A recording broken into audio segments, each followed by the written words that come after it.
மொக்கையான வியாதி வந்துட்டு இந்த கொலஸ்ட்ராலும் பிபி தான். அதுக்கு 30 வருஷமா மாத்திரை போடுறாங்க. சித்தா பத்தி இந்த மாதிரி ஒரு மிஸ்லீடிங்கான விஷயங்கள்லாம் இருக்கு. அதை நான் வந்து பிரேக் பண்ணணும்னு நினைக்கிறேன்னா என்ன சொல்? கியூர் இஸ் ஷியோர் அப்படின்றாங்களா? It is not true. எந்த ஒரு டேப்லெட்டும் ஒரு நோய் வந்துட்டு கியூரே பண்ணாது. யுவர் லைஃப் ஸ்டைல், உங்கள் தூக்கம், உங்களோட மூமெண்ட்ஸ், உங்களோட ஃபுட் பிளேட், உங்கள் ஸ்ட்ரெஸ் ஃபேக்டர்ஸ், இந்த 4 நீங்கள் பார்த்தீங்கனாலே ஹாஸ்பிட்டல் எல்லாமே க்ளோஸ் பண்ணிட்டு போயிட வேண்டியதான். ஒவ்வொரு டாக்டர்ஸ் வந்துட்டு ஒவ்வொரு மாதிரி நினைக்கிறேன். அதுக்கு பேசாமல் உங்கள் அம்மா, உங்கள் பாட்டி, தாத்தா சொல்கிறத கேட்டு எல்லாரும் வீட்லேயே அமைதியாக உட்காந்துக்கோங்க. யாரும் சொல்கிறீங்க கேட்காதீங்க. ஒரு டாக்ஸிக் ஆள் இருந்தாங்கன்னா நான் வந்துட்டு ஒதுக்கிடுவேன், திருப்பி பார்க்க மாட்டேன் அப்படிங்கிற மாதிரி சொல்லுவாங்களே. 2 பேரும் எப்படி லவ் பண்ணீங்க? அது அப்படியே லவ் பண்ண வந்து அதே தான்.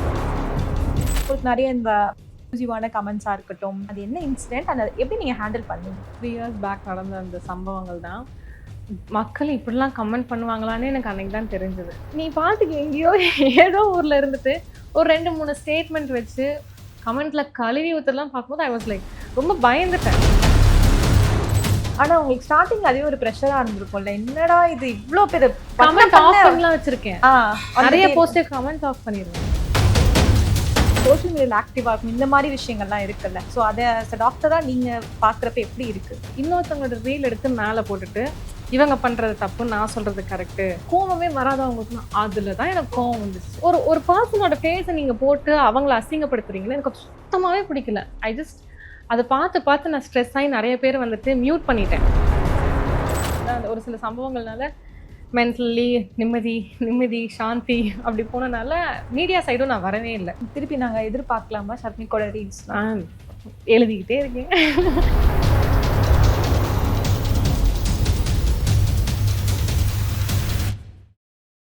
Milky Mist Ice Cream. Taste the Milky Mist Ice Cream. Karthipuram, South India's biggest 200-acre township in Coimbatore. Premium, commercial and residential plots. விளக்கேத்தும் எண்ணெய் நாளே நக்ஷத்ரா. 5க்கும் மேற்பட்ட நறுமணங்களில் நக்ஷத்ரா விளக்கேற்றும் எண்ணெய். நீங்கள் வந்து உங்களோட ஃபர்ஸ்ட் ஒரு பேஷண்ட் அட்டென்ட் பண்ணியிருப்பீங்களே, அவங்களோட ஒரு லைஃபே சேஞ்ச் ஆன ஒரு மொமெண்ட்டாக இருக்கும், உங்களை ரெகுலராக ஃபாலோ பண்ணி. So what was that first patient moment? Patient moment வந்துட்டு நான் இன்டர்ன்ஷிப் பண்ணும்போது எங்களுக்கு கடைசி வருஷம் ஆஃப்டர் எக்ஸாம் வந்துட்டு இன்டர்ன்ஷிப் ஒரு வருஷம் போகும். அந்த ஒரு வருஷத்தில் மார்னிங் 10 to 4 வந்துட்டு ஹாஸ்பிட்டல், ஐ மீன் எங்கள் காலேஜில் ஒரு இன்டர்ன் இருக்கும். நான் ஈவினிங் எங்கள் ஹாஸ்பிட்டலுக்கு வருவேன். 5 to 7 மணி வரைக்கும் சீஃப் டாக்டர் ஒருத்தங்க இருப்பாங்க. அவங்க பக்கத்தில் இப்படி உட்காந்துப்பேன், அவங்க கேஸ் பார்ப்பாங்க, நான் அதை கவனிப்பேன். இதுதான் நான் 1 வருஷமாக பண்ணேன். ஸோ அந்த 1 வருஷம் பண்ணும்போது அவங்க பாதி கேஸ் பார்ப்பாங்க, நான் பாதி கேஸ் பார்ப்பேன். ஏன்னா இன்டர்னை நாங்கள் எல்லாமே கேஸ் பார்ப்போம். பார்க்கும்போது அதுலேயே எனக்கு வந்துட்டு சரன்னு நிறையா ரிசல்ட்ஸ் அந்த மாதிரிலாம் வந்துச்சு. ஸோ ஒரு லைஃப் சேஞ்சிங் கேஸ் இல்லை, எல்லாமே லைஃப் சேஞ்சிங் தான் வச்சுக்கோங்களேன். எனக்கு ஐயோ நம்ம பார்த்து அப்படிங்கிற மாதிரிலாம் ஒரு பயங்கரமான ஞாபகம் இருக்குது அப்படிங்கிற மாதிரிலாம் இல்லை. இப்போ சொல்லுவாங்களே 2 பேரும் எப்படி லவ் பண்ணீங்க? அது அப்படியே லவ் பண்ண வந்து அதே தான். இப்போ வந்துட்டு எனக்கு அந்த பேஷண்ட் பார்த்த அந்த ஃபர்ஸ்ட் இதெல்லாம் வந்துட்டு ஒரு ஃப்ளோவில் அப்படியே எல்லாம் வந்துருச்சு. இட் வாஸ் நாட் லைக் அன்னைக்கு உட்காந்து நான் நைட்டு யோசிக்கிறேன் அந்த பேஷண்ட் இப்படி சொன்னாங்க அப்படில. எல்லாருமே வந்துட்டு they give beautiful results. So அப்படித்தான். அண்ட் நிறைய பேர் வந்துட்டு whatever happens they'll come back to me. நீங்கள் தான் என்னை ட்ரீட் பண்ணணும்னு வந்து விழுந்துருவாங்கல்ல, அவங்கெல்லாம் எனக்கு ரொம்ப பிடிக்கும். லைக் நான் சொல்லுவேன், இது ரொம்ப ரொம்ப மோசம், இது ஸ்டேஜ் 4 ஆகிடுச்சு, இது நம்மளால் பண்ண முடியாது, ட்ரை தான் பண்ண முடியல, உங்கள் கையில் தான் மேம் சாவன்றுவாங்க. ஸோ அப்படிலாம் சொல்லும்போது ஏங்க இப்படி பண்ணுறீங்க, கொஞ்சம் வெயிட் பண்ணுங்க அப்படின்னு. இல்லை மேம் நீங்கள் ஒரு 3 மாதம் கொடுங்க பார்த்துக்கலாம் அப்படிம்பாங்க. அப்போ நம்ம ஃபுல் எஃபர்ட் போடுவோம். அப்போ அதில் ஒரு ரிசல்ட் இருக்கும்போது நமக்கு அப்படியே ஒரு பாடி அப்படின்ட்டு இருக்கும்ல. ஸோ அந்த மாதிரி நிறைய விஷயங்கள் அப்படி இருக்கு. ஓகே, பர்டிகுலராக ஏதாச்சும் ஒரு இன்சிடென்ட் அந்த மாதிரி ஞாபகம் இருக்கா? இந்த மாதிரி ஒரு பேஷண்ட் வந்து சொன்னாங்க அவங்களுக்கு இது மாதிரி இருக்கு அப்படின்ற மாதிரி சொன்னாங்க, ரொம்ப ஸ்பெஷலாக. எக்ஸ்ட்ரீம் அல்சரில் ஒரு மேம் இருக்காங்க, பேர் நான் ரிவீல் பண்ணல. ரொம்ப எக்ஸ்ட்ரீம் அல்சர். அவங்க வந்துட்டு தண்ணி குடிச்சா கூட எனக்கு எரியுது எதுவுமே அவங்களால சாப்பிட முடியாது. அவங்க நம்ம ஹாஸ்பிட்டலில் இருந்து ஒரு 7 days இருந்துட்டு எண்டோஸ்கோபி, கொலனோஸ்கோபி எல்லா ஸ்கோப்பையும் பார்த்து டெய்லி இங்கிலீஷ் மெடிசன்ஸ் அவங்களால சர்வே பண்ண முடியாது. ரொம்ப ஒல்லியாயிட்டாங்க, லைக் 42 kgs இருப்பாங்கன்னு நினைக்கிறேன். அந்த அளவுக்கு மோசமாக இருந்தாங்க. ஸோ நல்லா அல்சர் ரெடி ஆகி she was able to eta. அப்போ சொன்னாங்க உங்களை பார்த்ததுக்கப்புறம் தான் நான் சாப்பிட்றேன் அப்படின்னு சொன்னாங்க. அது வந்துட்டு உண்மையில அந்த அல்சர் கேஸ் எனக்கு இது ஒரு சின்ன விஷயந்தான். பட் ஆனால் அவங்க சாப்பிடவே இல்லைல்ல. அவங்க வந்துட்டு 68 இருந்து 42 வந்திருக்காங்க. அவ்வளோ ஒரு வெயிட் லாஸை சாப்பிடாத ஒரு ஆளை வந்துட்டு உங்களால தான் நான் சாப்பிட்றேன் என் லைஃப்பில் அப்படின்னு சொல்லும்போது it was a very good thing. அவங்கள ஞாபகம் இருக்கு. இப்போ சித்தாவை பொறுத்த வரைக்கும் சித்தாவோட மெடிசின்ஸாக இருக்கட்டும், அந்த லைஃப் ஸ்டைல்ஸாக இருக்கட்டும், நிறைய பேர் வந்து அதில் இன்னும் நிறைய மித்ஸ்லாம் இருக்குது அப்படின்ற மாதிரிலாம் சொல்கிறாங்க. அஸ் அ டாக்டராக நீங்கள் வந்து இந்த மித்தெல்லாம் நான் வந்து பிரேக் பண்ணணும்னு நினைக்கிறேன், சித்தா பற்றி இந்த மாதிரி ஒரு ஒரு மிஸ்லீடிங்கான விஷயங்கள்லாம் இருக்குது, அதை நான் வந்து பிரேக் பண்ணணும்னு நினைக்கிறேன்னா என்ன சொல்லுவீங்க? இப்போ சித்தான்னு மட்டும் இல்லை, Siddha, allopathy, Ayurveda, homeo, what ever it is, ஒரு நோயை வந்துட்டு இது கியூர் பண்ணும், இந்த மாத்திரை எடுங்கப்பா. டயபெட்டிஸ் வந்துட்டு கியூர்னா என்ன, சரியாகவே போயிடும், அதுக்கப்புறம் வாழ்க்கையில் வராது, இப்படி தான் நமக்கு சொல்லிட்டு இருக்காங்க இது வரைக்கும். வந்துட்டு இந்த மாத்திரை எடுத்தால் இந்த நோய் வந்துட்டு சரியாக போயிடும், கியூர் இஸ் ஷியோர் அப்படின்றாங்களா. It is not true. எந்த ஒரு டேப்லெட்டும் ஒரு நோய் வந்துட்டு கியூரே பண்ணாது. It is your lifestyle only. இப்போ வந்துட்டு இப்போ எனக்கே வந்து டயபெட்டிஸ் இருக்குன்னு வச்சுக்கோங்களேன், இந்த மாத்திரையை ஒரு 4 நாள் போடுங்கம்மா பார்த்துக்கலாம் அப்படின்னா நான் போடுவேன் 4 நாள், திருப்பி ரிவ்யூ போவேன், இந்த 1 மாதம் போடுங்க பார்த்துக்கலாம். இந்த மாதிரி ஸ்டார்ட் பண்ணவங்க தான் இப்போ 30 வருஷமாக டயபெட்டிஸ்க்கு மெடிசன் சாப்பிட்ருக்காங்க இல்லையா. ஹூஎவர் யூ சி, யாரை பார்த்தாலும் தைராய்டுக்கு 25 இயர்ஸாக போடுறேன், டயபெட்டிஸ்க்கு 30 இயர்ஸாக போடுறேன், கொலஸ்ட்ரால் வந்துச்சு. கொலஸ்ட்ரால்லாம் என்ன, வெறும் ஃபுட்டை மாற்றிட்டு நீ நல்லா தூங்கி ஒர்க் அவுட் பண்ணால் போகிற ஒரு மொக்கையான வியாதி, இருக்கிறதுலே மொக்கையான வியாதி வந்துட்டு இந்த கொலஸ்ட்ராலும் பிபியும் தான். அதுக்கு 30 வருஷமாக மாத்திரை போடுறாங்க. ஸோ மக்களுக்கு வந்து என்னைக்கு ஒரு டேப்லெட் ஒரு நோயை, என்ன மாத்திரையாக இருக்கட்டும், சித்தா, ஆயுர்வேதம் எல்லாமே எடுத்துக்கோங்க, நோயை கியூர் பண்ணாது. It is your life style, உங்கள் தூக்கம், உங்களோட மூமெண்ட்ஸ், உங்களோட ஃபுட் பிளேட், உங்கள் ஸ்ட்ரெஸ் ஃபேக்டர்ஸ், இந்த 4 நீங்கள் பார்த்தீங்கனாலே ஹாஸ்பிட்டல் எல்லாமே க்ளோஸ் பண்ணிட்டு போயிட வேண்டியதுதான், இன்க்ளூடிங் மை செல்ஃப். ஓகே, வேலையே இல்லை எங்களுக்குலாம், 100% வேலை இல்லை. இந்த எமர்ஜென்சிக்கார அலோபதி வேணால் இருப்பாங்க, கை கால்லாம் உடஞ்சிருச்சுன்னா உட்காந்துட்டு ஓட முடியாதுல்ல. ஸோ கை கால் உடஞ்சிச்சு, எமர்ஜென்சி கேர், இந்த மாதிரி சின்ன சின்ன விஷயங்களுக்கு வந்துட்டு அலோபதி ஹாஸ்பிட்டல், எமர்ஜென்சி செக்டர்ஸ் இருக்கலாம். மற்றபடி மக்களுக்கு இந்த 4மே ரெடி ஆகி, இப்போ நான் சொல்கிறேன்ல, நீங்கள் ஓடணும்னு தோணலையா அவங்களுக்கு அப்படின்னு, நெக்ஸ்ட் பண்ணணும் 10 பிரான்ச், எனக்கு தோணாத ஒரே ரீசனே, எல்லாத்துக்கும் மேலே ஐ ப்ரையாரிட்டைஸ் மை ஹெல்த். எல்லா பேஷண்ட்ஸும் கேட்பாங்க, மேம் நைட் ஓபி வைங்க, 7 to 9 வைங்க, அப்போ தான் கிட்ஸ் வராங்கன்னா. நான் நோயாளி ஆகாமல் இருக்கணும்னா நான் 4 மணிக்கு என் கேஸை முடிச்சாதான் நான் வீட்டுக்கு போய் என் வேலையை பார்க்க முடியும். 5 வருஷமாக கேட்டுட்டு தான் இருக்காங்க, மாட்டவே மாட்டேன். ஸோ ப்ரையாரிட்டைசிங் பீஸ், ஹெல்த் மோர் தென் ரன்னிங் டுவர்ட்ஸ் கோல்ஸ் வந்துட்டு என்னோட சைடு. ஆனால் எங்கள் அம்மாலாம் அப்படி இல்லை. எங்கள் அம்மாக்கெல்லாம் வந்துட்டு அடுத்துன்னு சொல்லிட்டு நிறைய ஃபீல்ட்ஸ் வந்துட்டு எக்ஸ்ப்ளோர் பண்ணுவாங்க. நான் வந்துட்டு நிம்மதியான ஒரு வாழ்க்கை போதும் அப்படிங்கிற மாதிரி ஒரு ஆள். பட் உங்களை சொல்லுவாங்கல்ல, நீங்க பண்ணணும், இதை பண்ணணும், அடுத்து நீ விடவே மாட்டாங்க. என் குடும்பத்துல யாருமே என்ன விட மாட்டாங்க. என்ன இப்படியே இருக்க அப்படின்னா, எப்படி இருக்கேன், நல்லா தானே இருக்கேன் அப்படின்னு.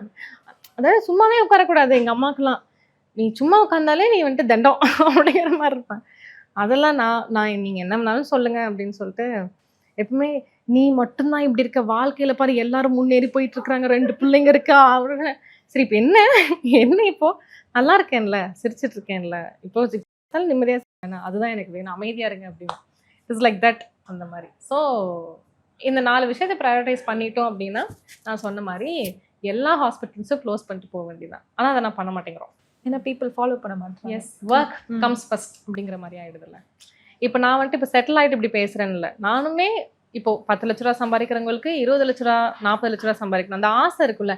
அந்த ஆசை எனக்கு இல்லை. மேபி போதும், ஓகே, இதை வந்துட்டு இப்போ என் வேலையை ஒரு 4 பேர் செய்ய ஆரம்பிச்சிட்டாங்கன்னா தான் நான் நெக்ஸ்ட் லெவல் போவேன். நான் என் வேலையும் பார்த்து அவங்க வேலையும் பார்த்து ஓவர் டைம் பண்ணுறதுல எனக்கு பிடிக்கவே பிடிக்காது. இப்போ வந்து கரண்டாக டாக்டர்ஸ் எல்லாருமே வந்து இப்போ கரண்ட் ட்ரெண்டை ஃபாலோ பண்ணணுன்ற ஒரு விஷயம் இருக்குது. அவங்க வந்து டாக்டர்ஸாக இருக்க தாண்டி they have to be like இன்ஃப்ளூயன்சராக இருக்கணும், அவங்க வந்து டெய்லியும் வந்து ரீல்ஸ் போடணும், ஸோ சோஷியல் மீடியாவில் ஆக்டிவாக இருக்கணும், இந்த மாதிரி விஷயங்கள்லாம் இருக்குல்ல. ஸோ அதை as a டாக்டராக நீங்கள் பார்க்குறப்ப எப்படி இருக்குது? ஆமாம், நான் வேறு ரீல்ஸ் போட்டு 7 months ஆகுது தெரியுமா? 7 ஜூலையில் கடைசியாக நான் போட்டேன் என்னோட ரீல். அதுக்கப்புறம் எங்களோட பேஜ் எதுவுமே ஆக்டிவாக இல்லை. இன்ஸ்டாகிராம், யூடியூப்ல வந்துட்டு 2 million சப்ஸ்கிரைபர்ஸ் வச்சுருக்கோம். அதை அம்போன்னு விட்டுட்டு ஆடிக்கிட்டு இருக்கேன். நிம்மதி தான் வேணும். அதாவது நமக்கு அந்த ஒரு பீக் வந்ததுக்கப்புறம், இப்போ சொன்னாலும் சொல்லாட்டியும் ஸ்டார்டிங்கில் இந்த ரீல் எல்லாம் பண்ணி சித்தால ஒரு இது வந்தது வந்துட்டு நம்ம டெய்ஸி ஹாஸ்பிட்டல் நம்ம பேஜ் தான். 800K வந்துட்டு 2 years பேக் அடிச்சது. 2 yearsஆவே அப்படியே ஃப்ளக்சுவேட் ஆகுது. 7 monthsஆ எங்கள் அம்மா என்ன அதை கவனிக்கலை. இந்த பெரிய ரீல்ஸில் தான் நமக்கு ரீச்சு. ஒரு ரீலுக்கும் நமக்கு 2K ஃபாலோவர்ஸ் ஏறிட்டே இருப்பாங்க. அந்த அளவுக்கு நமக்கு ஒரு சில ரீல்லாம் 5 million போச்சுன்னா 14K ஃபாலோவர்ஸ் ஏறுவாங்க. அது ஒரு அட்ரினல் ரஷ் கொடுக்கும் நமக்கு. I'm like done with that அப்படிங்கிற மாதிரி எனக்கு ஆகி, அதான் ஒரு சில சம்பவங்கள்னால மென்டலி நிம்மதி சாந்தி அப்படி போனனால மீடியா சைடும் நான் வரவே இல்லை. இப்போ இங்கேயே வந்துட்டு ஆஃப்டர் 2.5 years ஆயிடுச்சுல்ல, ஆஃப்டர் அ லாங் கேப் தானே நமக்கு. அந்த மாதிரி இருக்கா? அப்போ வந்துட்டு எனக்கு என்னைக்கு இந்த ரீல் மேல இருக்கிற ஒரு ஆசை போச்சு அப்படின்னா, இன்னொருத்தவங்களோட ரீல் எடுத்து மேல போட்டுட்டு, இவங்க பண்றது தப்பு, நான் சொல்றது கரெக்ட்டு அப்படின்னு ஒரு ட்ரெண்ட் வந்துச்சுலாம். அதுல நான் வந்துட்டு நீங்க சொல்ல கோவமே வராதா உங்களுக்குலாம்? அதுல தான் எனக்கு கோவம் வந்துச்சு. இன்னொருத்தனை கம்மி பண்ணி பேசி, அதுல ஒரு ரீச் அது வாட் கைண்ட் ஆஃப் ஹியூமனிட்டியே இல்ல அதுல அப்படிங்கிற மாரி எனக்கு. அவங்களோட ஃபேஸும் இதாகுது. என்ன அந்த மாரி யாருமே போடல. இப்ப நான் ஸ்டாப் பண்ணோனே எல்லாருமே உங்கள தான் வச்சு போட்டாங்க. நம்ம ட்ரெண்ட் நம்மள அடிக்கிறதெல்லாம் 3 வருஷத்துக்கு முன்னாடி முடிஞ்சிருச்சு. இந்த மேல வச்சு பேசுறது வந்துட்டு ஒரு 2 இயர்ஸா தான் இருக்கு. இப்ப மேல வச்சு பேசுற ரீல்ஸ் எப்படி வருதுன்னா, அவங்க ஒரு நல்லது பேசுவாங்க. அந்த நல்ல இப்ப தேங்காய் பால் போயிட்டு இருக்குல்ல. தேங்காய் பால் ஓகே, தேங்காய் பால் நல்லது. ஆனா அப்பல்லாம் எப்படி இருந்ததுன்னா, இவங்க சொல்றது எல்லாமே தப்பு. நான் சொல்றது கரெக்ட். அலோபதி சொல்றது இவங்க தப்பு. ஆமா, இவங்க ஆமா. சொல்றது அவங்க தப்புன்னு. இந்த மெடிசன்ஸ் நிறைய அப்ப சண்டை வந்து இருந்துச்சு. ஒரு பர்சனோட ஃபேஸ நீங்க போட்டு அவங்கள அசிங்கப்படுத்துறீங்கன்னு எனக்கு சுத்தமாவே பிடிக்கல. அத பார்த்து நான் ஸ்ட்ரெஸ் ஆகி நெறைய பேர் வந்துட்டு மியூட் பண்ணிட்டேன். நான் நெறைய பேர ஃபாலோ பண்ணுவேன்ல. நம்ம அன்ஃபாலோ பண்ணாலும் தப்பா இருக்கும் அப்படின்னு சொல்லிட்டு, மியூட் ஸ்டோரீஸ், மியூட் எவ்ரிதிங் எல்லாத்தையும் I don't want to see இன்ஸ்டாகிராம்ங்கிற மாரி. அதுலேருந்து தான் I stopped putting reels and all. ஆனா அந்த ட்ரெண்டை ஃபாலோ பண்ண ஜஸ்ட் ஃபாலோவர்ஸ் அண்ட் பேஷன்ஸ் வருவாங்க. நல்ல கான்டென்ட் இருந்ததுன்னா, இவங்க கிட்ட போய் பார்த்தா நமக்கு வந்துட்டு உடம்பு கொஞ்சம் நல்லா இருக்கும்னு நினச்சி வர்றது தவிர்த்து, I don't believe in that's. ஆர்கானிக்காக இருக்கிறவங்க நம்ம கூடயே இருப்பாங்க. ஸ்பின் 8, 9, 10 மந்த்ஸ் ஆச்சு சொல்லையா நான் வந்துட்டு ப்ராப்பராக ஒரு ரீல் போட்டு 10 மந்த்ஸும் இருக்கிற ஃபாலோவர்ஸ் அப்படியே இருக்காங்க. கம்பேக்காக தான் வெயிட் பண்ணுறாங்க. நானும் come on Sharmika you can do இட்டுங்கிறேன். ஆனால் இப்போ அந்த ட்ரெண்டெல்லாம் இல்லை. இப்போ சும்மா இந்த தேங்காய் பால் தான் இப்போதைக்கு ஓடிட்டு இருக்கு. ஸோ அதுதான் நமக்கு வந்துட்டு ஒரு சிலவங்களுக்கு பிடிக்கும். இப்போ தேங்காய் பாலே எனக்கு ரொம்ப பிடிச்ச ஒரு ட்ரெண்ட் தான். நல்ல விஷயம் இதெல்லாம். யார் நம்ம வீட்டில் தேங்காய் துருவி பால் போட்டுட்ருக்குறோம்? யாருமே போடுறதில்ல. அதுவும் நம்ம ஜென்ரேஷன் யாருமே பண்ணுறோம். அப்போ ஒருத்தவங்க பண்ணும்போது ஐ ஃபெல்ட் வெரி ஹாப்பி. அதுலேருந்தும் குறை கண்டுபிடிச்சி போயிட்டு என்ன எதையுமே குடிக்க விட மாட்டீங்களாடா அப்படிங்கிற மாதிரி. ஸோ இதை தான் என்னை வந்துட்டு மேபி இந்த ரீல் போட விட மாட்டேங்குதுன்னு நினைக்கிறேன். மற்றபடி அந்த ட்ரெண்டில் இருக்கிறதும்னு சொல்கிறத விட டாக்டர்ஸ் நல்ல விஷயங்கள் சொல்லிகிட்டே இருக்கிறது ரொம்ப நல்லது. நான் நிறைய விஷயங்கள் கற்றுருக்கேன். டாக்டர் சந்தோஷ் ஜேக்கப் சார் இருக்கார்ல, அவரோட நார்மல் பேஜில் 2 மில்லியன் ஃபாலோவர்ஸ் இருப்பாங்க. ஆனால் அவர் ஒரு சப் பேஜ் வச்சுருப்பாரு. ஆர்த்தோ, டாக்டர் சந்தோஷ் ஜேக்கப் ஆர்த்தோன்னு வச்சுருப்பாரு. அதில் வந்துட்டு he will teach us everything. அவரோட ஒவ்வொரு சர்ஜரியும் வந்துட்டு அதெல்லாம் எனக்கு தெரியுதில்ல. ஸோ அந்த மாதிரி நல்லது தான். நம்ம அதை எப்படி கன்சியூம் பண்ணுறோங்கிறத பொறுத்து தான் இருக்கு. திருப்பி நாங்க எதிர்பார்க்கலாமா ஷர்மிகோட ரீல்ஸ்? எழுதிக்கிட்டே இருக்கேன். எப்போ அது வந்து நடைமுறைக்கு வரும்? இல்லை, கரெக்ட் தான். நான் இன்னைக்கு கூட இன்டர்வியூ வரும்போது பேசாமல் ஒரு 10 ரீல் எடுத்து அண்ணா அனுப்பிச்சு விட்ருங்கன்னு சொல்ல நினைச்சேன். ஆனால் அந்த மைண்டு வரணும்ல. இப்போ நான் வந்துட்டு 3 ரீலுக்கு ஒரு ட்ரெஸ் போடுவோம். 10-20 ட்ரெஸ்ஸிங் வச்சிருப்பேன். போயிட்டு அது 30 ரீல் பண்ணுவோம். அதுக்கெல்லாம் நமக்கு மைண்ட் உட்காரணும். உங்களுக்கே நீங்க சொல்லுங்க, எவ்வளோ பாட்காஸ்ட் இருங்கடா ஒரு நிமிஷம் நான் ஸ்ட்ரெஸ்ஸா இருக்கேன்னு சொல்லுவோம்ல. We can smile when our mood is upset. அதனால அந்த மூடுக்காக தான் ஒரு 10 மாசமா வெயிட் பண்ணிருக்கேன். வரட்டும். எப்ப அந்த மூட் வரும்? வந்துடும் கூடிய சீக்கிரம் வந்துடும். ஜனவரி 1லயே ரீல் போடலான்னு நினைச்சேன், போடல. I want to give good content. சும்மா எல்லாரும் போடுற மாதிரி ஏனோ தானும் இல்லை. நான் ஐ ஹாவ் திஸ் நேம். இவங்க வந்துட்டு ஒபீடியன்ஸ் சொல்லி கொடுப்பாங்க, டிசிப்ளின் சொல்லி கொடுப்பாங்க. அந்த மாதிரி ஒரு பேர் இருக்கு. அதே மாதிரி கம்பேக் கொடுக்கணும். ஏனோ தானோன்னு இருக்கிற மைண்ட் வச்சுட்டு கொடுக்க வேணாம்னு தோணும். அண்ட் இப்போ வந்து அந்த ப்ராடக்ட்ஸோட ரேட்டிங் எல்லாம் இருக்குல்ல, லைக் சன்ஸ்கிரீனா இருக்கட்டும், மாய்ஸ்சரைசர், இந்த மாதிரி ஒரு ப்ராடக்ட்மே வந்து அவுட் ஆஃப் 10 ரேட் பண்றாங்க. அந்த மாதிரி வந்து நிறைய விஷயங்கள் இருக்குல்ல. ஸோ ஆஸ் அ டாக்டரா அதை நீங்க எப்படி பாக்குறீங்க? இருக்கலாம். நான் இப்போ ஒரு டெர்மட்டாலஜிஸ்ட் வந்துட்டு சன்ஸ்கிரீனுக்கு 10 கொடுக்கலாம். ஒரு சித்தா டாக்டரா நான் சன்ஸ்கிரீனுக்கு 2 கொடுக்கலாம். ஸோ அவங்களோட பெர்ஸ்பெக்டிவ் வச்சு தானே இது. ஸோ தப்பு சொல்ல முடியாது. இப்போ இன்னொன்று இருந்தா ஒருத்தர் வந்துட்டு பனானா அப்படின்னு சொல்லும் போது ஒரு ஆன்டி நியூட்ரியன் ஃபுட்டுன்னு சொன்னாரு. எனக்கு அப்படியே தூக்கி போட்டுருக்கு. ஐயோ, வாழைப்பழத்தையும் சாப்பிட்றத விட்டுருவீங்களாடா அப்படிங்கிற மாதிரி பனானாக்கு அப்படி சொன்னாரு. இன்னொன்று ரொம்ப முக்கியமான ஒரு ரொம்ப ரொம்ப நியூட்ரிஷியஸான ஒரு ஃப்ரூட்டை வந்துட்டு 2 மார்க்லாம் கொடுத்தாங்க. நான் ஐயோ மியூட் பண்ண எல்லாத்தையும் அப்படி அந்த மாதிரி இருந்துச்சு. ஸோ எனக்கு அது தெரியல. ஒவ்வொரு டாக்டர்ஸ் வந்துட்டு ஒவ்வொரு மாதிரி நினைக்கிறேன். அதுக்கு பேசாம உங்க அம்மா, உங்க பாட்டி, தாத்தா சொல்றதை கேட்டு எல்லாரும் வீட்லயே அமைதியாக உட்காந்துக்கோங்க. யாரும் சொல்றதையும் கேட்காதீங்க அப்படிங்கிற மாதிரி தானே. வாழைப்பழத்துக்கு ஆன்டி நியூட்ரியன்ட்டு 1 மார்க் கொடுத்தா யாருங்க? அது மாதிரி ஒரு நல்ல ஃப்ரூட் இருக்காங்க. யாரும் சாப்பிடணும், யாரும் சாப்பிடக்கூடாதுன்னு இருக்கு. அதுக்கு ஒரு டாக்டர் சொல்லி கொடுக்கலாம். அதெல்லாம் நான் தெரிச்சுட்டேன் அந்த ரீல். ஐயோ அப்படிங்கிற மாதிரி. அந்த மாதிரி நீங்க பார்த்துருப்பீங்கல்ல, இந்தந்த ஃபுட் ஐட்டம்ஸா இருக்கட்டும், இதுக்கெல்லாம் வந்து இதெல்லாம் வேண்டான்னு சொல்றாங்க, இதெல்லாம் பேடுன்னு சொல்றாங்க, இதெல்லாம் வந்து கம்மியான நியூட்ரியன்ஸ், மார்க் கம்மியா கொடுக்குறாங்க, நீங்க பார்த்துருப்பீங்கல்ல, அந்த மாதிரி விஷயங்கள்லாம் என்ன? அது இப்போ இந்த ப்ளூபெரியை வந்துட்டு ஹைப் பண்றது, அவகாடோவை வந்துட்டு ஹைப் பண்றது, நம்ம நாட்டு காய்கறிகள் நம்ம ஒரு விஷயத்த கண்டுக்காம விடுறனால தான் அது வந்துட்டு மார்க்கெட்ல பயங்கரமா இப்போ மில்லட்ஸ் வச்சுக்கோங்க. அரிசி வாங்கிட்டு இருக்கும்போது மில்லட்ஸ் எல்லாமே ரொம்ப கம்மியான ரேட். அப்புறம் மில்லட்ஸ் எடுக்காம அரிசி தான் சூப்பர் சூப்பர்னாங்க. அப்போ நம்ம அதை வாங்கினோம். இப்போ மில்லட்ஸ் அப்புறம் மில்லட் தொடவே முடியல. கிலோ எங்கேயோ போகுது. புரியுதுங்களா? அப்போ இப்போ நம்ம வந்துட்டு ஒரு சிறுதானிய வகைகள் சாப்பிடுங்கனாலும் காஸ்ட்லியா இருக்குன்னு சொல்லிட்டு போயிடுறாங்க. அப்போ நம்ம என்ன பேச முடியும்? ஸோ இப்படி கண்டுக்காம விடுறோம்ல. இப்போ கொய்யாக்காவை யாரும் கண்டுக்கிறது இல்லை. அவகாடோ, ப்ளூபெர்ரி, அப்படி ஸ்ட்ராபெரின்னு இருக்காங்க. ஆனா கொய்யால வந்துட்டு அதை விட பன்மடங்கு நியூட்ரியன்ஸ் இருக்கு. இனி இதை நிறைய கண்டுக்கும் போது கொய்யாக்காய் விலை ஜாஸ்தியாயிட்டே போகும். டிமாண்ட்.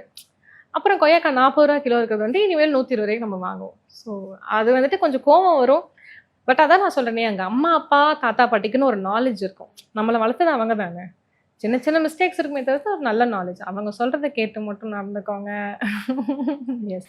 எக்ஸாம்பிளுக்கு நீங்க ஏதாச்சும் ஒரு சில ஐட்டம்ஸ் சொல்ல முடியுமா? ஃப்ரூட்ஸா இருக்கு, வெஜிடபிள்ஸா இருக்கு, இதுக்கு ஆல்டர்னேட்டிவா வந்து ஓவர் ஹைப் பண்ண திங்க நம்ம இந்தியன் காய்கறிலயும் பழங்கள்லயும் அது கிடைக்குது. சீசனல் ஃப்ரூட்ஸ் எல்லாமே நீங்க எடுத்துக்கலாம் கன்சம்ஷனுக்கு.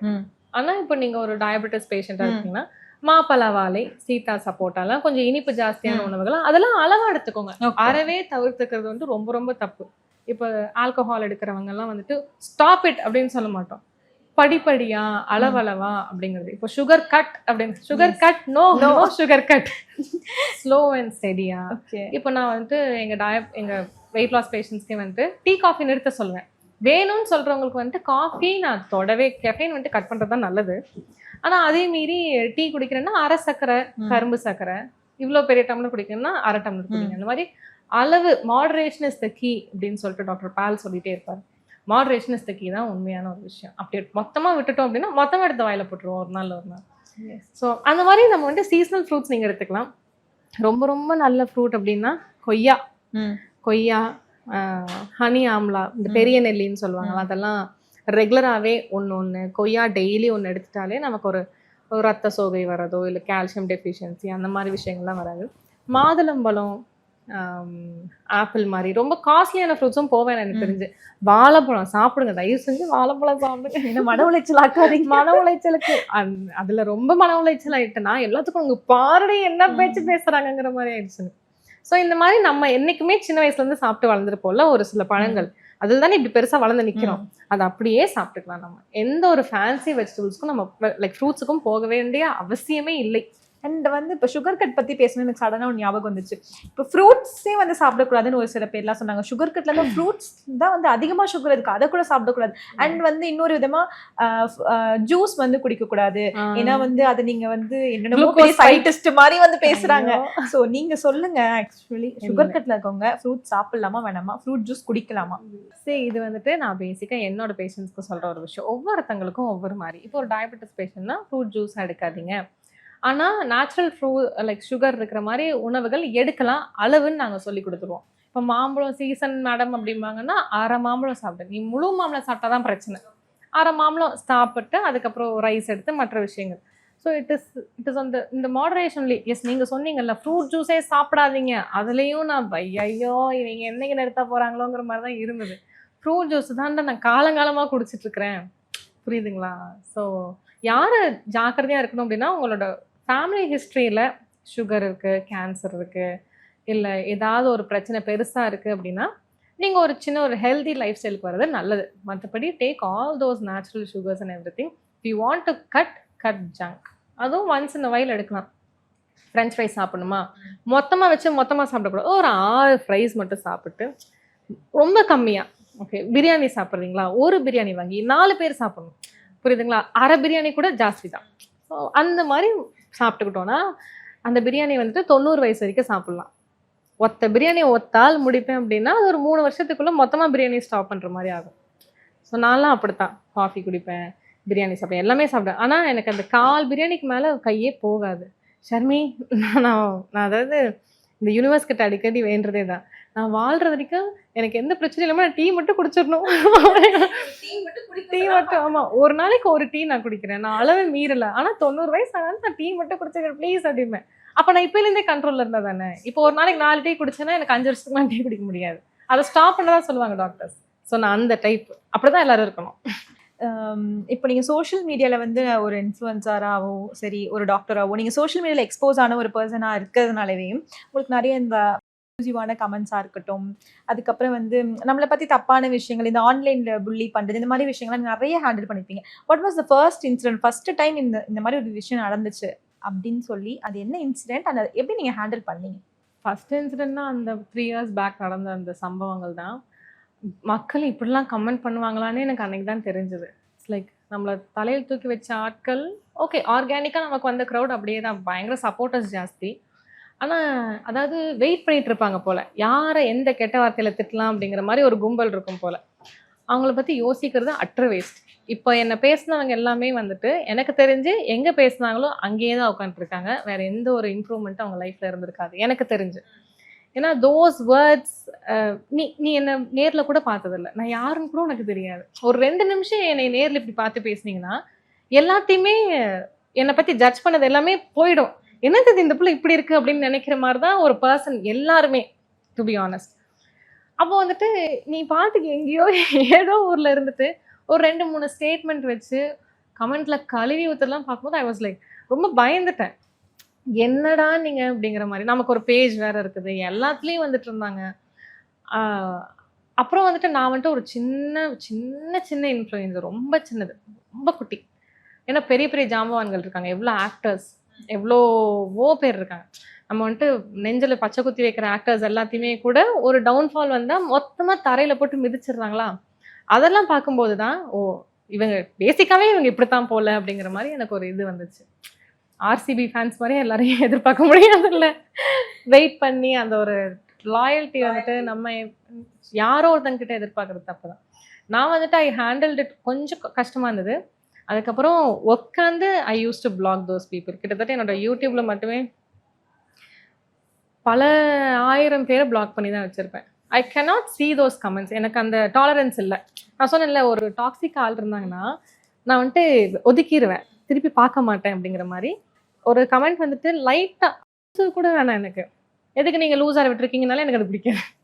புரியுதா? நான் லூஸார் விடுவேன், நான் ஜட போடுவேன், நான் என்னமா பண்ணுறேன், நீ யாரு மேன் கேட்குறதுக்கு அப்படின்னு கேட்கலாம். எனக்கு பிடிச்சவங்க, எனக்கு கூட இருக்கிறவங்க என்ன.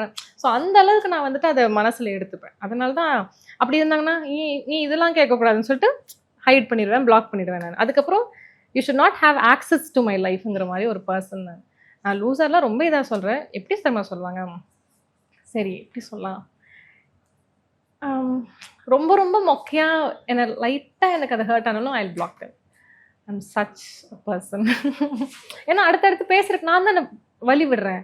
ஒரு டைம் நீ இப்படி பேசிட்டேன், நெக்ஸ்ட் டைமும் பேசுறதுக்கு நான் வழி விட்டேன், அப்போ நான் தான் தப்பு பண்ணுறேன். அப்போ இதெல்லாம் ஒரு வேலைன்னு உட்காந்து பண்ணிட்டு இருக்கீங்களா அப்படின்னா இப்போ கமெண்ட்டே நீங்கள் வந்துட்டு மோசமாக பார்க்க முடியாது. என் பேஜில் ஒரு கமெண்ட் இருக்காது. ஏன்னா நான் போட்ட எஃபர்ட் அப்படி உட்காந்து பிளாக் பண்ணியிருக்கேன்டா. யூடியூப்லேயும் சரி இன்ஸ்டாகிராம்லேயும் சரி உட்காந்து பிளாக் பண்ணியிருக்கவங்க எல்லாத்தையும். இப்போ பாருங்க, நீங்கள் என்ன போஸ்ட் போட்டாலும் ஒன்லி குட் கமெண்ட்ஸ் இருக்குது. ஏன்னா only the organic followers I have. So ஆனா உங்களுக்கு ஸ்டார்டிங் அதே ஒரு ப்ரெஷரா இருந்திருக்கும்ல, என்னடா இது இவ்ளோ பேர் கமெண்ட் ஆஃப் பண்ணலாம் வச்சிருக்கேன். நிறைய போஸ்ட் கமெண்ட்ஸ் ஆஃப் பண்ணிடுவேன். அதுதான் சொல்றேன், நீ பேசுற வாய் தப்பு இல்லை, பேச விடுறதுதான் தப்பு. நீ பேசாத. நீங்க ஆப்போசிட்டா சொல்றீங்க. எல்லாரும் சொல்றாங்களா பேசுறவங்க அப்படி பேசிட்டு தான் இருப்பாங்க அப்படிதானே. பட் அவங்க பேசுறது தப்பு இல்லை, நம்ம அதுக்கு ஸ்பேஸ், நீங்க அதுக்கு ஸ்பேஸே கொடுக்கலையே ஆக்சுவலி. இப்போ உங்களுக்கு எனக்கு ஒரு சண்டை அப்படின்னா I know you are going to talk something worse. அப்போ நான் வந்துட்டு இருந்து கேட்கறது தானே தப்பு. நீ பேசு, நான் கிளம்பிடுறேன்னு சொல்கிறேன்னு நீங்கள் பேசுவீங்களா? நான் அந்த டைப்பு தான். இப்போ வந்துட்டு அவங்க வந்துட்டு நீ கோவப்படுத்தி அவள் என்ன பேசுகிறான்னு பார்க்குறாங்க, நீ கோவப்படுத்தினா அவள் பேச தான் செய்வா. நீ வந்துட்டு பேசுகிறத கேட்டு அதை கேட்டு டென்ஷன் ஆகுறதுக்கு நீ ஏதோ பேச போகிற, நான் கிளம்பிடுறேன், நீ தனியாக பேசுன்னு சொல்லிட்டு நான் போயிடுவேன். அந்த அந்த எனக்கு அந்த டைப்பே பிடிக்காது. ஒருத்தங்களை வச்சு செஞ்சு அவங்கக்கிட்ட இந்த கோவத்தை எடுத்துகிட்டு போய் இப்படின்னா ரொம்ப பொறுமையோ உங்களுக்கு? பொறுமை இல்லைன்னு நினைக்கிறேன். இப்போ ஒரு சிலவங்க அந்த 10 டைம் பேசுறதை கேட்டுட்டு திருப்பி பேசி அதை சார்ட் பண்ணுவாங்கல்ல, அந்த பொறுமை எனக்கு இல்லை. நீங்கள் 2 வார்த்தை பேசிட்டீங்கன்னா நான் எக்ஸ்ட்ரீம் ஆயிடுவேங்கிறதுனால நான் வந்துட்டு இது நம்மளோட ஸ்பேஸ் இல்லை ஷர்மிகா, நீ கிளம்பிடுன்னு மேபி கிளம்பிடுறேன்னு நினைக்கிறேன். ஸோ அது கூட ஒரு ஆப்போசிட்டாக கூட இருக்கலாம்ல. எல்லாருக்கும் இருக்கிற பொறுமை எனக்கு இல்லைன்னு நினைக்கிறேன். அதனால I will not let people talk. Okay, முதல்ல நீ எதுக்கு பேசணும், அந்த ஜோன்ல நான் அந்த ஸ்பேஸ் கொடுத்தா தானே நீ பேசுவ. அந்த மாதிரி நான் ஸ்பேஸே உனக்கு கொடுக்க மாட்டேன் அப்படிங்கிற மாதிரி கால் வச்சுட்டு பேசினேன், காலை கட் பண்ணிடுவேன், பேசாத அவ்வளோதான். ஃப்ளைட் மோடில் நிறைய டைம் போடுவேன் நான். முந்தா நேற்று கூட எனக்கு எங்கள் அம்மாவுக்கு ஏதோ சண்டை, அவங்க ஏதோ பேச போகிறாங்கன்னு தெரிஞ்சிருச்சு எனக்கு. நான் பாட்டுக்கு அம்மா ஃப்ளைட் மோடில் போடுறேன், கால் பண்ணாதீங்க, பாய் அப்படின்னு சொல்லிட்டு கிளம்பிட்டேன். ஆனா உங்களுக்கு அது கோவம் வரும்ல அம்மாக்கு பயங்கரமா? அம்மா அதெல்லாம் பழகியிருப்பாங்க, என்ன மேய்க்கிறாங்கல்ல 30 வருஷம் அதெல்லாம் இவ இப்படிதான் தெரியும் அவங்களுக்கு. I can not tolerate an uncomfortable conversation, cannot. I think நீங்க ரொம்ப சென்சிட்டிவ் நினைக்கிறேன். Milky Mist Ice Cream. Taste the Milky Mist Ice Cream. Karthipuram, South India's biggest 200 acres township in Coimbatore. Premium commercial and residential plots. விளக்கேத்தும் எண்ணெய்னாலே Nakshatra. 5க்கும் மேற்பட்ட நறுமணங்களில் நக்ஷத்ரா விளக்கேற்றும் எண்ணெய்.